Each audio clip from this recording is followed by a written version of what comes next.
Good morning po, Pilipinas. Ito po ang inyong lingkod muli, si Blas Chega Boy sa Boy Merap.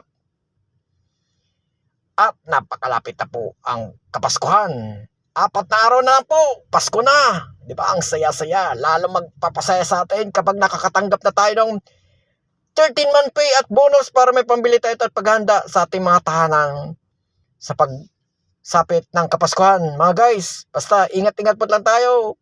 Di natin masabi ang mga iba dyan sa tabi-tabi, nakabang lang, kaya delikado, kailangan alisto tayo kapag tayo lumalabas ng bahay para mamili na kung saan-saan sa supermarket, grocery, palengke, at pamimigay ng mga regalo sa ating mga inanak at paghanda sa paghain natin sa ating mga table o lamisa sa mga pagkain pagdating ng Kapaskuhan, mga guys. Ito po mga ninong at ninang, nakaantabay na po ang mga ating mga inanak.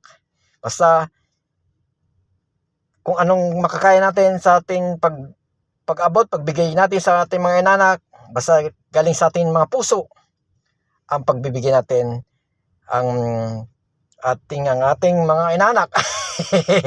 Basta hindi naman mahalaga ang pera kapag dating ng mga pagsapit ng Kapaskuhan. Basta ang ating sa ating mga inanak, payo lang natin kasi tayo ang pangalawang magulang sa kanila. Payo lang natin ang mga dapat mga ikakabuti sa kanila po sa ating mga inanak. Ito po, napakalapit na ang Kapaskuhan, mga guys. 4 na araw lang po, Pasko na. Basta tayo kapag tayo may mahirap o mayaman, pagsapit ng Pasko, kahit papaano mayroon tayo ipaghanda sa ating mga mesa. Yan po.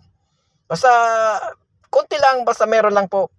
Basta dito lang po sa Pilipinas ang pinakmasaya sa buong mundo. Tandaan nyo po. Only in the Philippines, the happiest. Basta happiest. Masaya po. Dito po ang Pilipinas kapag sapit ang Kapaskuhan. Lalo na po ang pagsalubong ng bagong taon po. Dito lang po, kaya marami mga dayuhan, turista, nagsisipagpuntahan dito po sa Pilipinas po. Kasi iba rito ang Pilipinas kapag Kapaskuhan at lalo na po yung bagong taon po. Basta ingat-ingat po tayo lagi. Mag-enjoy tayo, masaya, at pray po tayo sa ating mga may kapal o Panginoon Diyos na ganito tayo, masaya tayo at masigla po tayo, mga guys. Ito po ang inyong lingkod muli.